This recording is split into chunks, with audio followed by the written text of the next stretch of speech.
ஆண்டவருடைய இனிய நாமத்தில் உங்களை சந்திப்பதில் மிக்க மகிழ்ச்சி அடைகின்றேன். நாம் இன்று தியானிக்க எடுத்திருக்கும் தலைப்பு உங்களுக்கு பதிலளிக்கும் இறைவன். தியான வசனம் திருப்பாடல் அதிகாரம் 91 வசனம் 15. அவர்கள் என்னை நோக்கி மன்றாடும் போது அவர்களுக்கு பதிலளிப்பேன். அவர்களது துன்பத்தில் அவர்களோடு இருப்பேன். அவர்களை தப்புவித்து அவர்களை பெருமைப்படுத்துவேன். இந்த திருப்பாடலின் மூலமாக கடவுள் நமக்கு உணர்த்துவதை சிந்திப்போமா? கிறிஸ்துவுக்குள் பிரியமானவர்களே, நம்முடைய ஆண்டவரும் மீட்பருமான இயேசு கிறிஸ்துவின் வல்லமையுள்ள நாமத்தில் உங்களை வாழ்த்துகிறேன். அவர்கள் என்னை நோக்கி கூப்பிடுவார்கள், நான் அவர்களுக்கு மறு உத்தரவு அருளிச் செய்வேன். ஆபத்தில் நான் அவர்களோடு இருந்து அவர்களை தப்புவித்து அவர்களை கனப்படுத்துவேன் என்ற வாக்குத்தத்த வசனத்தை இன்று நாம் தியானிக்க இருக்கின்றோம். கிறிஸ்தவ மார்க்கத்தின் பெரிய ஆசீர்வாதங்களில் ஒன்று நாம் ஜெபிப்பதும் கடவுள் அதை கேட்டு பதிலளிப்பதும் ஆகும். தாவீது கடவுளை ஜெபத்தை கேட்கிறவரே என்று பெயரிட்டு அழைத்தார். கடவுள் ஜெபத்தை கேட்கிறவர் மட்டுமல்ல, அன்போடு அதற்கு பதிலளிக்கிறவராயும் இருக்கின்றார். அப்பொழுது நீ கூப்பிடுவாய், கடவுள் மறு உத்தரவு கொடுப்பார். நீ சத்தமிடுவாய், இதோ நான் இருக்கிறேன் என்று சொல்லுவார். நுகத்தடியையும் விரல் நீட்டுதலையும் நிபச்சொல்லையும் நீ உன் நடுவிலிருந்து அகற்றி ஒரு தாயை பாருங்கள். குழந்தையின் அழுகையை அவளால் தாங்கிக் கொள்ள முடிவதில்லை. குழந்தை அழும்போது அவளுடைய குடல்கள் துடிக்கின்றது. குழந்தைக்கு பேசக்கூட தெரிந்திருக்காது. தன்னுடைய தேவை என்னவென்று வாய் திறந்து பேச அறிந்திருக்காது. அதற்கு தெரிந்ததெல்லாம் அழுகைதான். பசித்தாலும் அழும், எறும்பு கடித்தாலும் அழும், விழுந்து விட்டாலும் அழும், வியாதிப்பட்டாலும் அழும். ஆனால் தாய் அந்த அழுகையின் அர்த்தத்தை புரிந்து கொண்டு ஓடோடி வந்து குழந்தையை கவனிப்பதில்லையா? எந்த வேலையில் ஈடுபட்டிருந்தாலும் ஒரு கண் அவள் குழந்தையின் மேலே பதித்து வைத்திருப்பதில்லையா? தாயினும் மேலாய் அன்பு வைத்து தாய் தேற்றுகிறதைப் போல தேற்றுகின்ற ஆண்டவர் நாம் கதறி ஜெபிக்கும் ஜெபத்தை கேட்காமல் இருப்பாரோ? பதிலளிக்காமல் இருப்பாரோ? அவர்கள் கூப்பிடுவதற்கு முன்னே நான் மறு உத்தரவு கொடுப்பேன், அவர்கள் பேசும்போதே நான் கேட்பேன் என்பது கடவுளுடைய வாக்குத்தத்தம் அல்லவா? கடவுளுடைய உறுதிமொழி என்ன? கேளுங்கள் கொடுக்கப்படும், தட்டுங்கள் திறக்கப்படும், தேடுங்கள் கண்டடைவீர்கள் என்பதாகும். நாம் செய்ய வேண்டியதெல்லாம் கடவுளிடம் கேட்பதுதான்.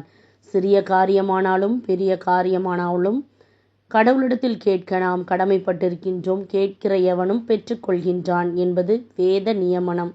கடவுள் சொல்கின்றார், என்னை நோக்கி கூப்பிடு, அப்பொழுது நான் உனக்கு உத்தரவு கொடுத்து நீ அறியாததும் உனக்கு எட்டாததுமான பெரிய காரியங்களை உனக்கு அறிவிப்பேன்.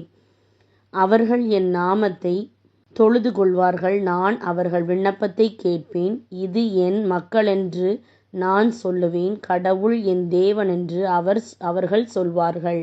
இன்றைக்கும் அன்போடு உங்களை பார்த்து, என் நாமத்தினாலே நீங்கள் எதை கேட்டாலும் அதை நான் செய்வேன்.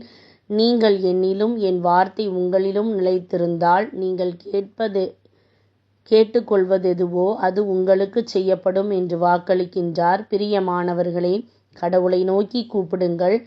கடவுளை கண்டடையத்தக்க சமயத்தில் அவரை தேடுங்கள். அவர் சமீபமாய் இருக்கையில் அவரை நோக்கி கூப்பிடுங்கள். உங்கள் ஜெபங்களுக்கு நிச்சயமாகவே பதில் உண்டு. உங்கள் நம்பிக்கை வீண் போகாது. கடவுளுடைய கண்கள் நீதிமான்கள் மேல் நோக்கமாய் இருக்கின்றது. அவருடைய செவிகள் அவர்கள் கூப்பிடுதல்களுக்கு திறந்திருக்கின்றது என்று விவிலியம் கூறுகின்றது. பிரியமானவர்களே, இந்த நாளிலும் இயேசு கிறிஸ்துவின் மேல் நம்பிக்கையாய் இருக்கும்படி உங்களை உற்சாகப்படுத்துகிறேன். கடவுளுடைய கண்கள் நம்மீது நோக்கமாய் இருக்கின்றபடியினால் நிச்சயமாக அவர் நம்முடைய சூழ்நிலைகளை மாற்றுவார். நீதிமான்கள் கூப்பிடும்போது கடவுள் கேட்டு அவர்களை அவர்களுடைய எல்லா உபத்திரவங்களுக்கும் நீங்களாக்கி விடுகின்றார் என்ற வேத வசனத்தின்படி இறைவனுக்கு முன்பாக நாம் நீதிமானாய் வாழும் பொழுது கடவுள் நம் ஜெபத்தை கேட்டு எல்லா இக்கட்டுகளுக்கும் நம்மை விலக்கி மீட்டுக்கொள்வார். அவர் நமக்காக வழிகளை ஏற்படுத்துவார். இறைவனிடத்திலும் அவருடைய வார்த்தையிலும் எவ்வித மாறுபாடும் இல்லை. சிந்திப்போம், வாழ்வாக்குவோம். நாம் ஜெபிக்கலாமா? அன்பின் ஆண்டவரே, ஆபத்தில் என்னோடு இருந்து என்னை தப்புவிக்க வல்லவரே, உம்மை நன்றியோடு துதிக்கிறேன். நீர் நல்லவர். நீர் தேவ சமூகத்தில் காத்திருந்து தேவ சித்தத்தை செய்தது போல நானும் உம்மையே சித்தத்தையே செய்யும்படி என்னை பலப்படுத்தும். உமது உள்ளத்தில் உள்ள இரகசியங்களை நான் அறிந்து கொள்ளும்படியான தகுதியை எனக்கு தந்தருளும்.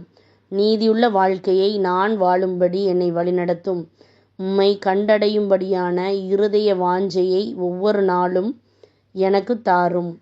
இயேசுவின் நாமத்தில் ஜெபிக்கின்றேன் நல்ல பிதாவே, ஆமேன். இந்த நாள் விசுவாசத்தின் நாளாய் அமைவதாக. Praise the Lord.